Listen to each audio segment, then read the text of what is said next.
Hi guys, எல்லாருக்கும் வணக்கம் guys. இந்த வீடியோவில் நம்ம என்ன பார்க்க போகிறோன்னா, இனிமே தான் என் ஆட்டத்தை பார்க்க போகிறீங்க. இது வரைக்கும் நான் ஆடினது ஆட்டம் கிடையாது.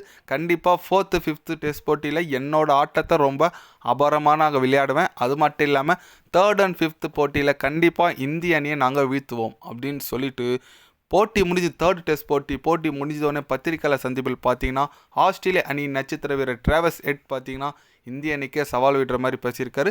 அவர் என்ன பேசினார், ஏது பேசினார் சொல்லிட்டு வீடியோவில் டீட்டெயில்டாக பார்க்கலாம். அதுக்கு முன்னே நீங்கள் நம்ம சேனலுக்கு புதுசாக வந்திருந்தீங்கன்னா ஒரு சப்ஸ்கிரைப் மட்டும் பண்ணிவிட்டு வீடியோக்குள்ளே போகலாம்.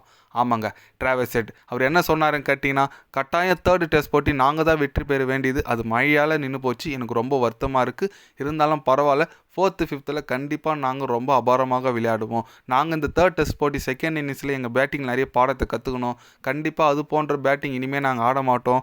3rd போட்டியில் நாங்கள் வெற்றி பெற்றிருக்க வேண்டிய அந்த இதுவை நாங்கள் அப்படியே 4th 5th கண்டிப்பாக நாங்கள் வென்று சீரீஸே வின் பண்ணுவோம், நீங்கள் ஒன்றா பொறுத்திருந்து பாருங்கள் அப்படின்னு சொல்லிட்டு நம்ம டிராவிஸ் ஹெட் ஓப்பனாக பேசியிருக்காரு.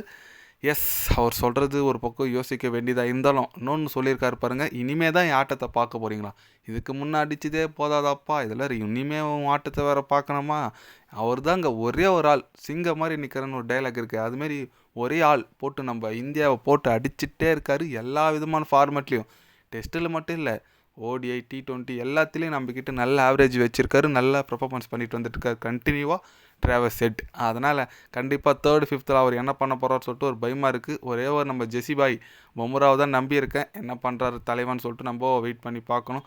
பும்ரா எப்படியாச்சும் அவரை மட்டும் தூக்குப்பா, அவன் தான்ப்பா நம்மக்கிட்ட அடிச்சுட்டே இருக்கான். அதேமாரி அவங்க சைடு போனீங்கன்னா ஹேசல்வுட் பார்த்தீங்கன்னா அவருக்கு இன்ஜுரி ஆயிடுச்சு. கண்டிப்பாக இதுக்கு மேலே அவர் இந்த சீரீஸ்லேயே கண்டினியூ பண்ண மாட்டேன்னு சொல்லிட்டு ஒரு தகவல் வந்திருக்கு. இருந்தாலும் ஒரு அட்வான்டேஜ் இருந்தாலும் நம்மளுக்கு போலான்னு சொல்லிட்டு ஒரு ஃபாஸ்ட் பாலர் எடுத்துகிட்டு வருவாங்க. அவர் கூட இந்திய அணிக்கு ஆப்போசிட்டாக நல்லா போட்டிருக்காருங்க. ஏன்னா அந்த test championship world cup final last year ஆடும்போது அந்த போலான் தான் நம்மக்கிட்ட வேலை காமிச்சார். கண்டிப்பாக இந்தியா கிட்டே அவருக்கு ஒரு நல்ல ஆவரேஜ் இருக்குது. நம்மக்கிட்ட எல்லாருமே நல்ல ஆவரேஜ் வச்சுருக்காங்கப்பா நம்மக்கிட்ட. சரி விடுங்க, அது ஒரு பக்கம் இருக்கட்டும். பட் நம்ம இந்திய அணி கண்டிப்பாக போராடினா மட்டும்தாங்க வெற்றி பெற முடியும். அடுத்த போட்டி அதுக்கு அடுத்த போட்டி ரொம்ப இந்திய அணிக்கு முக்கியமானது. ஏன்னு கேட்டிங்கன்னா ஆஸ்திரேலியாவுக்கு அடுத்து 2 போட்டி தோற்றா கூட, அதுக்கப்புறம் ஸ்ரீலங்கா கூட 2 ஜெயிச்சா கூட ஓரளவுக்கு ஃபைனல் போகிறதுக்கு வாய்ப்பு இருக்குது. ஆனால் நம்மளுக்கு அடுத்த போட்டி தோத்தா கண்டிப்பாக வீட்டுக்கு கிளம்ப வேண்டியது தான். நம்ம அந்த டெஸ்ட் வேர்ல்டு கப் ஃபைனல் அந்த கப்புக்கு இப்போல்லாம் நம்ம கொஞ்சம் மறந்துட வேண்டியதாக வரும்.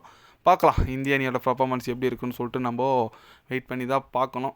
என்ன மாதிரி ஒரு டீம் எடுத்துகிட்டு வராங்கன்னு சொல்லிட்டு. நம்ம அஸ்வின் அண்ணா வேறு ரிட்டையர்மெண்ட் ஆகிட்டு இருக்காரு, பார்க்கறதுக்கு ரொம்ப கஷ்டமாக இருக்குது. ஏன்னா இந்தியாலாம் அஸ்வின் அண்ணா ஒன்றுமே பண்ண முடியாதுங்க, அவர் ஸ்பின்னு கோட்டை இதுன்னு சொல்லலாம். அவருக்கோசம் தான் நாளைக்கு கிரிக்கெட் டெஸ்ட் மேட்சே பார்ப்பேன். பட் விடுங்க, எல்லாருக்கும் ஏஜியான ரிட்டையர்மெண்ட் ஆக வேண்டியது சகஜம் தான், விடுங்க பரவாயில்ல. நீங்கள் சொல்லுங்கள், 4th டெஸ்ட் போட்டி 5th டெஸ்ட் போட்டி நம்ம இந்திய அணி வின் பண்ணுமா பண்ணாதா, உங்களோட கருத்து என்னன்னு சொல்லிட்டு கமெண்டில் சொல்லுங்கள். இது போன்ற ஸ்போர்ட்ஸ் நியூஸை தெரிஞ்சுக்கணுன்னா சேனலை சப்ஸ்கிரைப் லைக் பண்ணிக்கோங்க. கண்டிப்பாக கிரிக்கெட் பற்றி day by day channel update வரும், மறக்காமல் சப்ஸ்கிரைப் மட்டும் கொஞ்சம் பண்ணி வச்சுக்கோங்க. நன்றி, வணக்கம்.